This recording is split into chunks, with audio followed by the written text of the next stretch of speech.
बिस्मिल्लाहिर्रहमानिर्रहीम। लाखों करोड़ों दुरूदो सलाम मोहम्मद मुस्तफ़ा सल्लल्लाहु अलैहि वसल्लम और आले मोहम्मद पर। मैं हूँ उमर दराज गोदल।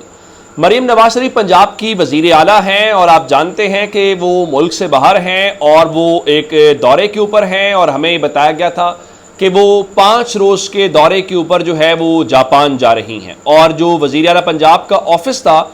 उन्होंने जुमे वाले दिन जो है ये ख़ुद बताया कि मरीम नवाज शरीफ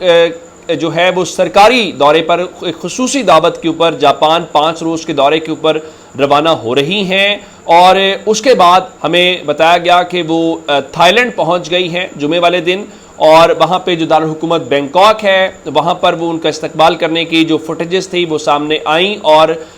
सैटरडे का जो आज का दिन था, तो आज इस हवाले से बताया गया है कि जो वज़ीर आला का अपना ऑफिस है कि वो थाईलैंड से जापान पहुंच गई हैं। और बताया गया कि टोक्यो एयरपोर्ट पहुंचने पर उनका जो आला अफसरान हैं और जापान की गवर्नमेंट के जो सिफारती हुकाम हैं, उन्होंने उनको खैर मकदम किया। और जापान में जो पाकिस्तान के सफ़ीर अब्दुल हमीद हैं, उन्होंने वफ़द को खुश आमदीद कहा। और बताया गया जी जापान में जो मुकीम ओवरसीज़ पाकिस्तानी हैं, उनकी कसीर तादाद भी वज़ीर आला मरीम नवाज के इस्तकबाल के लिए मौजूद थी। ये खबर वो है जो मैंने अभी तक बताई है। ये सरकारी अल्फाज की खबरें मैंने आपके सामने रखी हैं, जो गवर्नमेंट के अपने ऑफिशियल्स ने या उनके सीएम ऑफिस ने जो हमें खबर जारी की। अच्छा, अब वो जैसे ही आज जापान पहुंची हैं, तो जापान पहुंचने के साथ चूँकि उनके साथ मिनिस्टर भी हैं, जिसमें लॉ मिनिस्टर सुहेब भरत हैं, और पंजाब की जो इंफॉर्मेशन मिनिस्टर हैं अज़मा बुखारी साहिबा वो थी, और उसके साथ जो ज़िशान रफ़ीक साहब हैं जो इनके लोकल गवर्नमेंट के मिनिस्टर हैं, और उसके साथ मरियम औरंगज़ेब जो हैं, ज़ाहिर है कि वो सीनियर मिनिस्टर हैं, सानिया उनके साथ जो उनकी मुआविन खुसूसी हैं वो हमें दिखाई दी, और चीफ सेक्रेटरी भी थे। लेकिन आज जो तकरीबन आप यूँ कहिए कि 10 सेकंड की आज जो वीडियो है, उससे एक नई कंट्रोवर्सी कह लें या कुछ नए सवालात पैदा हुए हैं। और वो क्या है, वो कंट्रोवर्सी या जो सवालात हैं मैं आपको दिखा देता हूँ। अगर आपको इसमें नज़र आ रहा हो, ये जहाज़ जो है इस पर पाकिस्तान एयरफोर्स लिखा हुआ है। चूँकि मरीम नवाज शरीफ जो हैं वो सूबे के चीफ मिनिस्टर हैं, और जो सूबे के चीफ मिनिस्टर हैं उनके पास अपना एयरफोर्स के इस्तेमाल वाला जहाज़ नहीं है। जो एयरफोर्स का जहाज़ होता है वो आम तौर पे सदर के लिए, वज़ीर आज़म के लिए या उनके लिए मुख्तस होता है, और जो बाकी फ़्लाइट्स के ज़रिए वज़ीर आला सफ़र करते हैं। तो यहाँ पे लोग बड़ा बुनियादी सवाल जो उठा रहे हैं, या जो उनके नाक़दीन हैं वो सवाल ये उठा रहे हैं कि पंजाब की जो वज़ीर आला हैं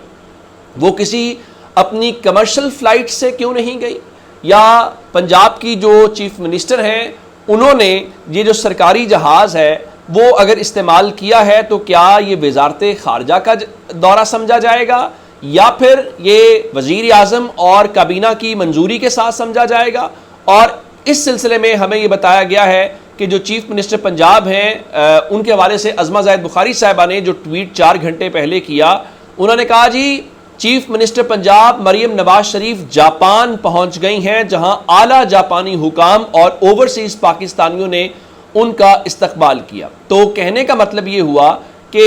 इसमें ये नहीं बताया गया कि आया ये जो तैयारा है, ये पंजाब की इंफॉर्मेशन मिनिस्टर हैं वो आएंगी, प्रेस कॉन्फ्रेंस होगी, तो मैं उनके सामने ये सवाल रख दूंगा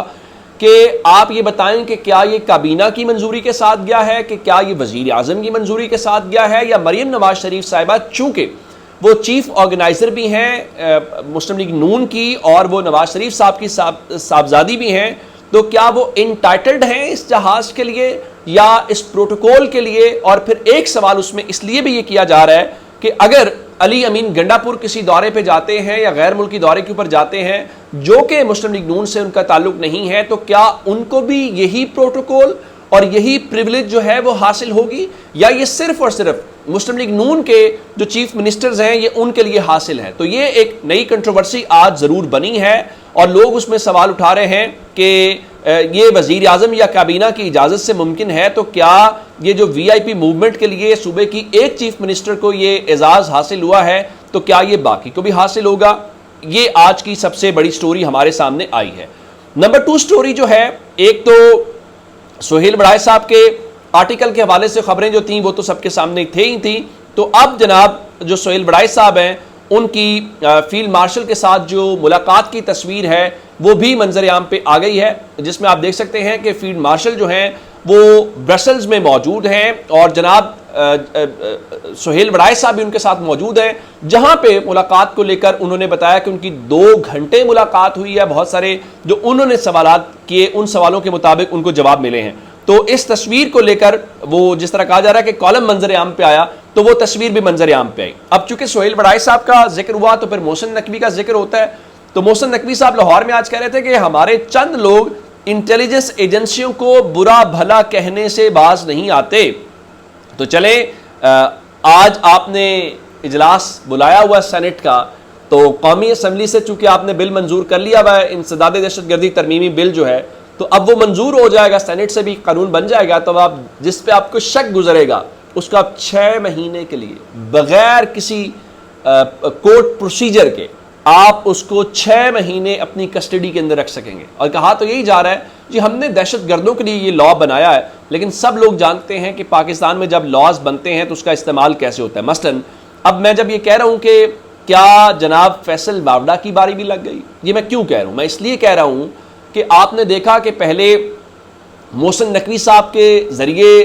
چیزیں آتی ہیں، پھر ہمیں سہیل وڑائے صاحب کے ذریعے آتی ہیں، پھر کسی اور کے ذریعے آتی ہیں، تو فیصل باوڑا بھی بالکل ویسا ہی اس پورے سسٹم کا ایک روشن چہرہ ہے۔ جس طرح کامران ٹسوری کہتے ہیں نا کہ اگلی بار سوچ سمجھ کے ووٹ دینا، اس بار اپنی مرضی سے ووٹ دیا تھا نا، نہیں نکلا نا، تو اسی طرح سے فیصل باوڑا کہتے ہیں کہ جی تمام منافق سیاستدان اور دیگر، اب مجھے نہیں معلوم کہ وہ منافق سیاستدان کس کو کہہ رہے ہیں، لیکن جو ان کا جملہ ہے میں آپ کے سامنے رکھ دیتا ہوں کہ تمام منافق سیاستدان اور دیگر اپنی سمت ٹھیک کر لیں، ورنہ